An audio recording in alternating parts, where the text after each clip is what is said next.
We, I think, are well poised to become a major research and teaching and highly specialized advanced training center in health professions. And I think we're using research that is sound, and we have good people who are being recruited. We have good people who are already here, and we have quite a lot to offer.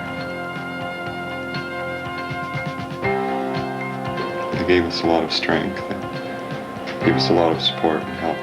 We have never dealt with a large hospital before, and it was a very positive experience. It's just working with someone through a problem that she has and coming to some very happy conclusion in it. Established as Southern Alberta's prime teaching and referral center, Foothills Hospital is committed to serving the community through advanced health care, research, and education. Through the careful management of available resources, Foothills ensures the best patient care is provided in an effective and efficient manner. But there's a lot of very good ideas that are costly in themselves.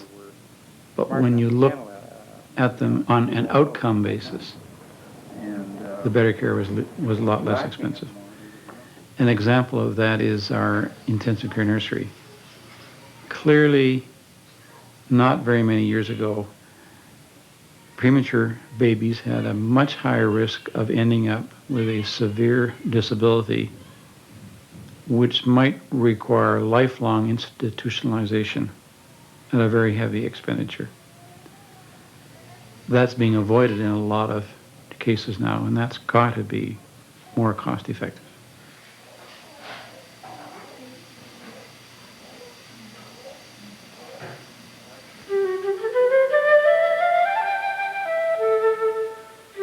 For a young couple preparing to take their baby home for the first time, the term high touch has a very special meaning.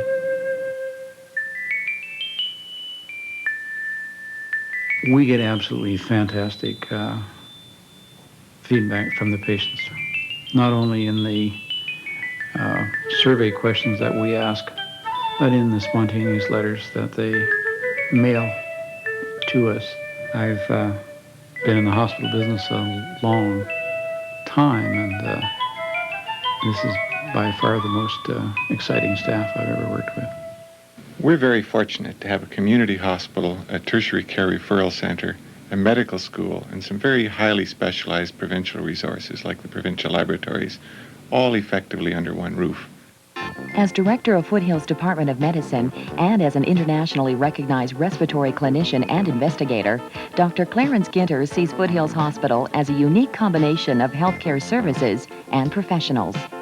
We have all those experts on one site where their abilities and resources can be brought to bear on special problems. From the very beginnings of this hospital, it was clear that a strong emphasis on patient care should be the cornerstone of the organizational framework. I think that has had a spin-off to the development of the medical staff, nursing staff, and all the various groups that have to make an operation like this run. With each patient, a wide cross-section of healthcare professionals apply their skills and talents, as well as volunteers who donate their time and their enthusiasm. Where's that big smile? No, you gotta keep that in. There you go. Dr. Daniel Roncari, a noted diabetes researcher, talks about his perceptions of the Foothills Hospital and those things which convinced him to join the hospital staff. Innovation, progress, rapid development, being at the cutting edge of clinical medicine and research. In conjunction with the provincial laboratories, the University of Calgary, and the Tom Baker Cancer Center, research is being conducted in several major areas. The success of these programs is largely dependent on cooperation and the quality of the people who carry out their investigation and research on site. I have a holistic approach to research. I do not like to split research into basic or clinical. To me, these are components of one spectrum. And this spectrum encompasses bench all the way to the bedside. Hemoglobin, which is the oxygen-carrying protein in our blood, binds a little bit of glucose. But this is all interrelated. And I believe that the only way to organize a diabetes research unit, the only way to conduct investigation on a disease such as diabetes mellitus is to integrate all these components. Good afternoon, Foothills Hospital. May I help you? The integration of these diverse components is a complex task, as is the day-to-day operation of a healthcare center of this size. The hospital functions as a self-sufficient community, with thousands of people working each day to keep things running smoothly. There are tons of uniforms and linens which pass through the on-site laundry each day. Miles of halls are cleaned. Information vital to patient care is processed, distributed, and filed. Physical facilities are manned and maintained. And the everyday needs of each and every patient must be met.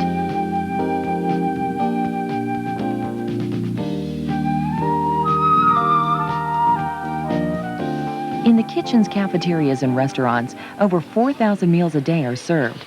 An undertaking of this scope requires close cooperation between management and staff members. A program called Quality of Working Life gives employees added input and greater responsibility for decisions made in their areas. Quality of working life basically is the involvement of people to work collectively to make decisions. So rather than a manager making decisions, you let the actual staff working in the areas by consensus come up with a solution to a problem. Quality working life at Foothills involves two things. One we call quality circles, which is the group solving techniques, and the other is the quality work life program, which affects the entire staff. Quality of working life is based on face-to-face communication, and communication plays a key role throughout the organization. In a meeting of the Ethics Committee, medical staff, social workers, and pastoral care staff join together with the patient and family members in making difficult decisions. Cassandra Sweets works as an operating room nurse on the evening shift of Foothills. During an operation, we see the team approach to healthcare in action once again.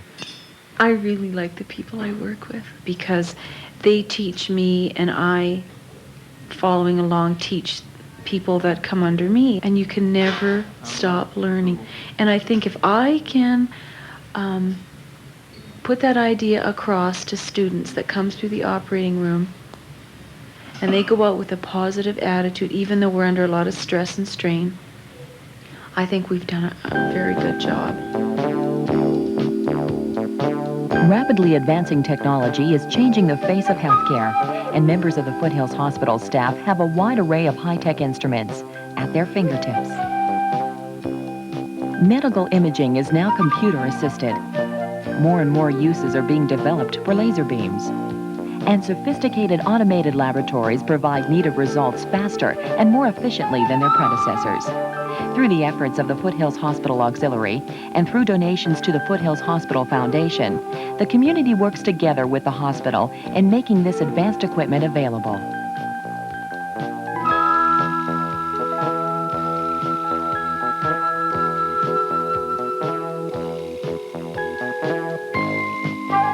Because no amount of science can replace the human touch, every effort is made to involve patients in their own care.